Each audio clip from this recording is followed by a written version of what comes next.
Kylian এমবাপ্পের জোড়া গোলে ইরাককে ৩-০ ব্যবধানে হারিয়ে নকআউট পর্ব নিশ্চিত করেছে ফ্রান্স। আর লিওনেল মেসির জোড়া সাফল্যে অস্ট্রিয়াকে ২-০ ব্যবধানে হারিয়েছে আর্জেন্টিনা। তারাও পেয়ে গেছে নকআউট পর্বের টিকিট।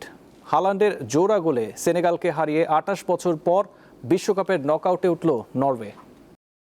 ফিলাডেলফিয়ার লিঙ্কন ফিনান্সিয়াল ফিল্ডে ফ্রান্স ও ইরাকের ম্যাচটি বৈরী আবহাওয়ার কারণে ২ ঘন্টারও বেশি স্থগিত ছিল। তবে মাঠে ফেরার পর ফরাসিরা নিজেদের আধিপত্য ধরে রেখে জয় নিশ্চিত করে গ্রুপ পর্বে নিজেদের দ্বিতীয় ম্যাচে ইরাককে ৩-০ গোলের ব্যবধানে হারায় দুবারের বিশ্ব চ্যাম্পিয়নরা। ফ্রান্সের হয়ে নিজের শততম আন্তর্জাতিক ম্যাচ খেলতে নামেন কিলিয়ান এমবাপ্পে, করেন জোড়া গোল। এটি এবারের আসরে তার চতুর্থ ও বিশ্বকাপে ১৬তম গোল। আন্তর্জাতিক মান, সেরা ফায়ার রেজিস্ট্যান্স, বিআরবি কেবলস।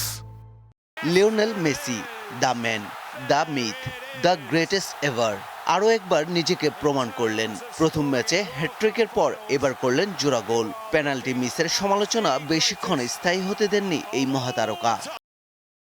যুক্তরাষ্ট্রের ডালাস স্টেডিয়ামে জার্মানির মিরোস্লাভ ক্লোসার ১৭ গোলের রেকর্ড ভেঙে বিশ্বকাপের ইতিহাসে ১৮ গোলের রেকর্ড গড়লেন মেসি। ম্যাচের ৭৩ মিনিটে মেসির কর্নার থেকে নেয়া নিকোলাস গঞ্জালেসের হেড জালে জড়ালে বিশ্বকাপের ইতিহাসে সবচেয়ে বেশি অ্যাসিস্টের রেকর্ডও হতো তার। টানা ২ জয়ে গ্রুপ জে এর শীর্ষে থাকা ডিফেন্ডিং চ্যাম্পিয়নরা নিশ্চিত করেছে নকআউট পর্বের টিকিট।